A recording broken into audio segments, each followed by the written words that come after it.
Hello, and welcome to The Brief Insight, your go to podcast for breaking down the latest trends, research, and policies shaping our world.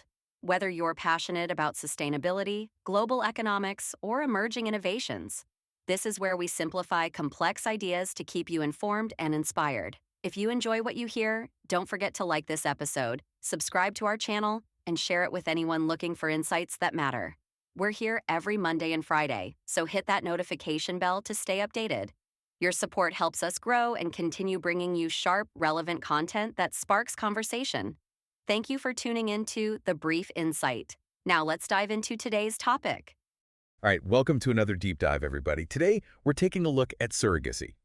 For individuals and couples who are facing medical challenges or just want to have a family. And at its core, surrogacy is really just a woman carrying and giving birth to a child for someone else. But even just at that basic level, it's already pretty complicated. Yeah, and just to sort of, clarify some terminology right at the top, there are two, main types of surrogacy. Right. You have traditional surrogacy where the surrogate is actually using her own egg.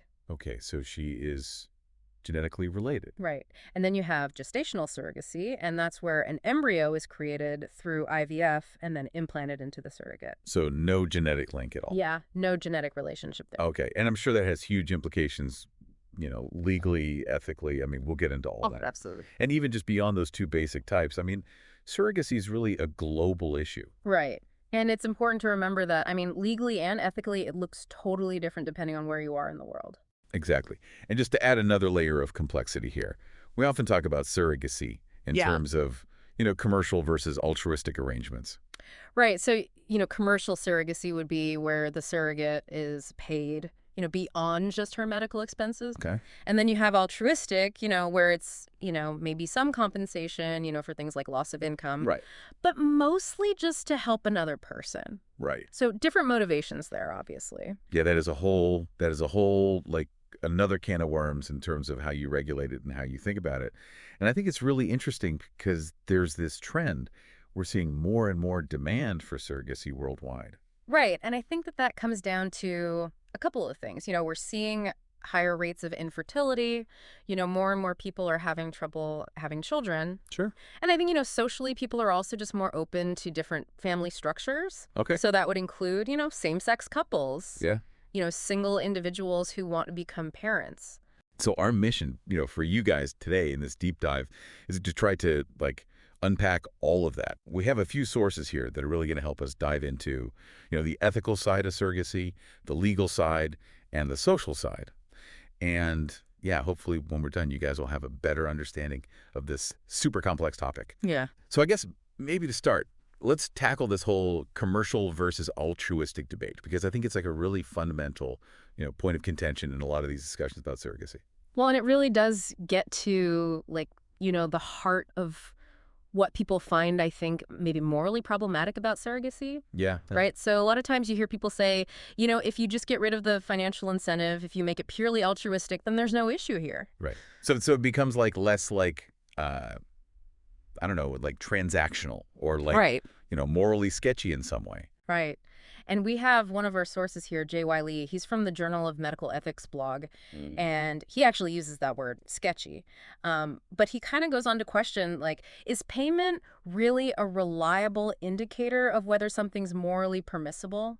Right. Just because somebody's getting paid doesn't automatically make it wrong. Right. And just because somebody's doing something, out of the goodness of their heart doesn't make it completely ethically, flawless. Exactly. And I think this really brings us to an interesting point. How do we value different forms of contribution, different forms of labor? And one of the things we've been looking at here is something called reproductive labor. Yeah. And we saw this in the Exploring Economics content. Yeah, and it's really about how economists, particularly feminist economists, have looked at, the work that goes into creating and caring for children. Right, and how surrogacy fits into all of that. Right, because traditionally, domestic labor, that kind of work was always kind of, done by women, largely invisible. And I think the argument that's being made here is that reproductive labor, whether it's raising your own children or being a surrogate, it produces what economists call use value. It's meeting a fundamental human need. Okay. But in the context of commercial surrogacy, it also has what they call exchange value. Right. It can be bought and sold. Yeah, it's like a commodity. Exactly. And that really raises, some thorny questions about, are we exploiting surrogates? Are they getting fair compensation for what they're doing, Right. for the risk that they're taking on? Yeah, for the physical and emotional toll that it takes. Right. Okay, so we're seeing that, money is definitely a factor, but there's a lot more to consider here. Oh, absolutely. So what about, the ethical and religious perspectives? Mm. Because, people come at this with all sorts of different beliefs and values. Right. And our GRM article really goes into that. Yeah. And it just immediately highlights how many different viewpoints there are. I mean, for example, the Catholic Church, they're very strongly against really any form of assisted conception that involves a third party. Okay, so that includes surrogacy. Right. And that's based on their views about, the sanctity of marriage and procreation. Oh, got it. The Anglican Church is a little bit more flexible. They don't necessarily condemn it outright. Okay. In the Jewish tradition, as it's explained in this article, it seems like surrogacy isn't necessarily forbidden, but the child's parentage is traditionally determined by the sperm provider and the woman who gives birth. Right. Which could be, complicated in a surrogacy arrangement. Definitely.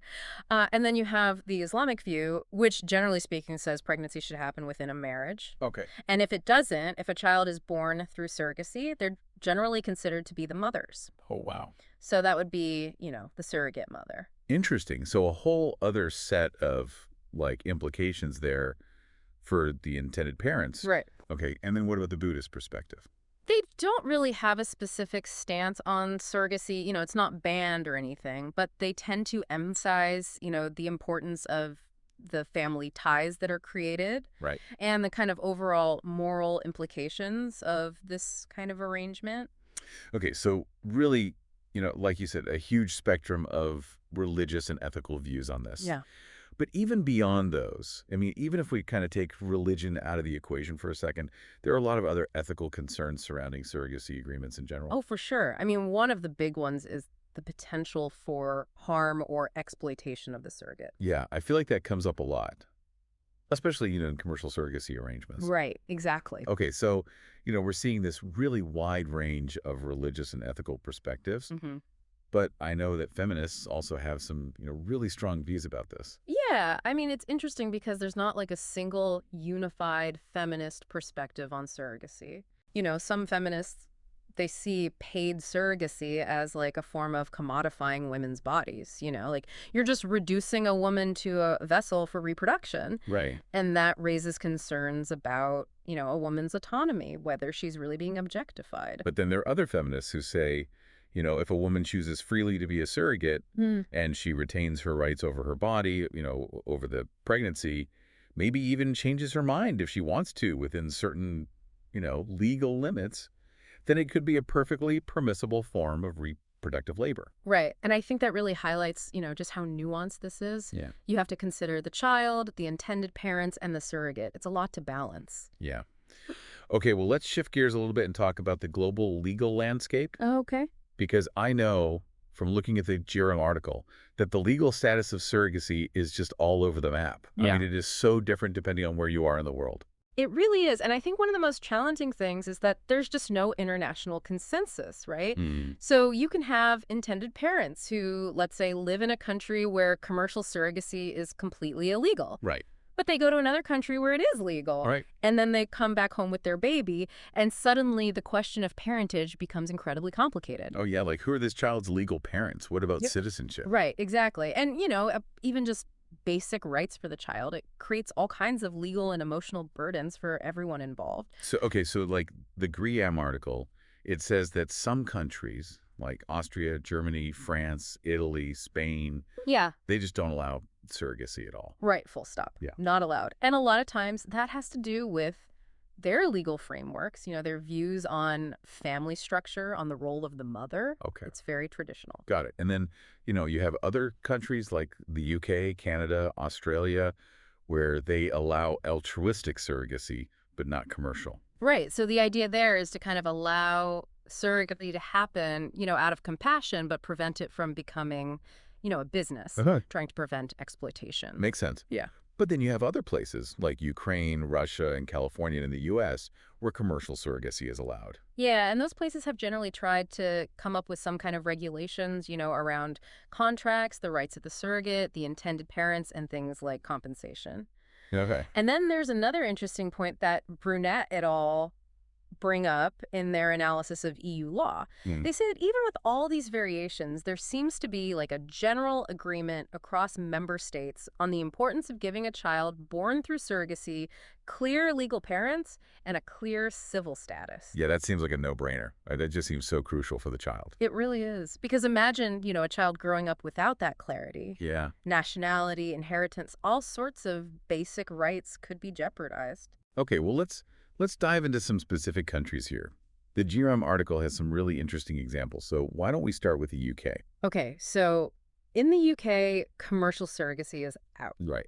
You can't have commercial agencies. You can't advertise for surrogate. It's all supposed to be altruistic. Right. And importantly, any surrogacy agreement that's made in the UK, it's not legally enforceable. Okay. And in terms of legal parentage, the birth mother, and if she has one, her spouse, they are considered the legal parents regardless of whether they're genetically related to the child or not. Oh, wow. And the intended parents, they have to apply for something called a parental order if they want to become the legal parents. So how does that work? Well, they have to meet certain conditions. At least one of them has to be living in the UK, the child has to be living with them, and at least one of them has to be genetically related to the child. Right. The court also needs to be sure that the surrogate gave her consent freely and that no money changed hands outside of, reasonable expenses. Right, so lots of hoops to jump through. Yeah. Now, I know that Russia has a totally different approach. Very different. In Russia, they only allow gestational surrogacy. Okay, so no traditional surrogacy. Right. And what's interesting is that the intended parents can actually be listed on the birth certificate right after the baby's born. Oh, wow. But the surrogate has to agree to that. Okay. And there have been cases where surrogates have tried to keep the child. Oh, wow, that's so complicated. Yeah, very messy. And there are also like very specific requirements for who can be a surrogate. Like what? So you have to be between 20 and 35. Okay. You have to have at least one healthy child of your own. Interesting. And you have to go through all kinds of medical checks to make sure you're healthy enough to carry a pregnancy. Makes sense. And if you're married, your husband has to consent too. Okay. Now, one thing that's not super clear under Russian law is whether the intended parents actually have to be genetically related to the child in order to be recognized as the legal parents. And that's made Russia a bit of a hotspot for what people call reproductive tourism. Okay, so people from other countries are going there, specifically because the laws are, maybe more favorable to them. Exactly. Now, Kazakhstan, they're a little different. Okay. The Jerem article makes it seem like they're pretty protective of the intended parents. Okay. So in Kazakhstan, the law says the genetic parents are the legal parents, Huh. and the surrogate is legally obligated to hand over the baby after the birth. Okay, and that's written right into the law. Right into the law. Yeah. And the birth certificate is actually issued in the genetic mother's name. Oh, wow. And they've even thought about things like, what if the intended parents get divorced or one of them dies? Okay. They've built those protections right into the law. Wow. So they've really thought of everything. They've tried to. All right, let's hop over to the U.S. now. The Jerem article spends quite a bit of time talking about California. Yeah, I mean, California seems to be like a major hub for surrogacy in the U.S. It is, and they have a whole legal framework for it. Okay. So they allow written surrogacy agreements. Okay. And those agreements can actually be reviewed by a court before the pregnancy even begins. So you can get like pre-approval. Yeah, which gives everybody a lot of legal certainty. That makes sense. Now, in order to get that court approval, there are a few requirements. The intended parents and the surrogate have to live in California. Okay. The intended parents have to go through a home study. Okay. And everybody has to agree to everything voluntarily and with full consent. Yeah. And the agreement can include things like reasonable compensation for the surrogate. Okay, and so once the baby's born, what happens? The intended parents file a statement of birth with the court, and then the court issues an order saying, okay, you are legally the parents. Got it. And the ethics committee of ASRM, they seem to be on board with all of this. Yeah, they generally consider the intended parents to be the psychosocial parents from the get-go, Okay. and they think reasonable compensation is okay. As long as it's within a, well-regulated system. Right, exactly. Okay. Australia, I know that they're kind of similar to the UK and Canada in that they prohibit commercial surrogacy. Yeah, for the most part, most states in Australia allow altruistic surrogacy, but they don't allow advertising for surrogates. And like the UK, surrogacy agreements aren't legally enforceable. Okay. Although sometimes courts will make exceptions, to reimburse surrogates for reasonable expenses. Right. And in terms of parentage, again, it's similar to the UK. The birth mother and her partner are considered the legal parents initially, Okay. and then the intended parents have to apply for a court order to get parentage transferred to them. Okay. But some Australian states have gone a step further. They've actually banned their residents from doing, international commercial surrogacy arrangements. Oh, so they're trying to prevent people from going to other countries where it is allowed. Right. It's often called surrogacy tourism. Makes sense. Now, Israel's kind of a unique case. I know they legalized surrogacy back in 1996. They did, yeah. And what's interesting about Israel is that they have this board for approval of surrogacy agreements. Okay. So this board, they basically vet everyone involved in a proposed surrogacy arrangement. Okay, so they're making sure everyone is suitable, that the surrogate's doing it freely. Exactly. And once the agreement is approved, the surrogate can't just back out easily. Wow. Now, one thing that's forbidden in Israel is traditional surrogacy, where the surrogate uses her own egg. Okay. And you can't use family members as surrogates either. Interesting. The law also says the sperm has to come from the intended father. And while they try to limit the strictly commercial aspects of surrogacy, they do allow for reasonable compensation for the surrogate. Okay. Finally, there's Iran.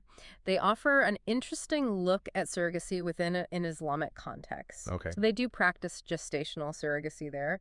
And most Shiite scholars have actually issued fatwas or religious rulings that allow it as a legitimate treatment for infertility. Okay. But the main ethical concern they have is about the money. How much should the surrogate be compensated? Many scholars say it should only be enough to cover her expenses, not like a payment for her services. Right. Okay. So, I mean, we've gone through a lot of different countries here, Yeah. and it just goes to show there's no one-size-fits-all answer to how we handle surrogacy legally. Absolutely not. Every country's dealing with its own ethical, cultural, and legal complexities. Okay. So that brings us to another really interesting question. Why is there so much scrutiny around markets in reproductive labor compared to other types of labor? Right, it's a good question. And it's something that Debra Satz, she's a philosopher, tackles in one of our sources. Okay. She calls it the asymmetry thesis. And she's basically looking at why people tend to be more uncomfortable with the idea of, let's say, paying someone to be a surrogate than they are with other types of paid work. Okay. And she actually pushes back against the idea that there's something intrinsically special about reproductive labor, like some kind of unique maternal bond that sets it apart. Okay. She thinks the problem is something else entirely. Okay. Well, what does she think it is? Satz suggests that what really bothers us is that contract pregnancy, which is essentially what we're talking about when we talk about commercial surrogacy, could reinforce the existing power imbalance between men and women. Oh, interesting. Okay. Right. So she argues that it could give intended parents, who are often men, even more control over women's bodies, Right. more so than other forms of labor. Okay. And there's also the concern that defining motherhood solely based on genetics, which is something we see happening in some surrogacy cases, could lead to harmful stereotypes about women. Right. Like they're just vessels for carrying a baby. Right. And it downplays the experience of pregnancy itself. Yeah. Which is pretty huge. It is. And Satz also points out that we can't ignore the wider context of gender inequality that already exists in society. Right. We still have pay gaps, we have disparities in opportunity. Yeah. And contract pregnancy, she argues, has the potential to make those inequalities even worse. So even if there were regulations in place to protect surrogates, she's still not convinced. Right. She acknowledges that regulation is important, but she thinks it's tricky to do effectively. Right. Because pregnancy is such a personal thing. It is. And she also has concerns about how these agreements are enforced. Like what? Well, for example, she says that only patting the surrogate after she hands over the baby could be seen as like baby selling. Oh, wow. And she worries about things like coercive counseling. So like pressuring women into becoming surrogate. Exactly, or pressuring them to give up the baby. Yeah. Now, even if we imagine a perfect world where men and women were completely equal, Satz still has some reservations. Okay. She says there could still be vulnerabilities for surrogates. Okay. And we have to think about how this would impact other inequalities. Right, not just gender, but race and class and so on. Exactly. And she emphasizes the importance of the surrogate, understanding the whole purpose of the arrangement. Right. And of course, protecting the child's well being. So it's a really nuanced perspective. It's not just about commodification, it's about how contract pregnancy interacts with all these larger social and political issues. And she even brings up the fact that we don't have a lot of research on the long-term effects of these arrangements. Right. There's still a lot we don't know. Okay, so, I mean, this has been a really, really fascinating discussion. It has. It's clear that surrogacy is so much more than just a medical procedure.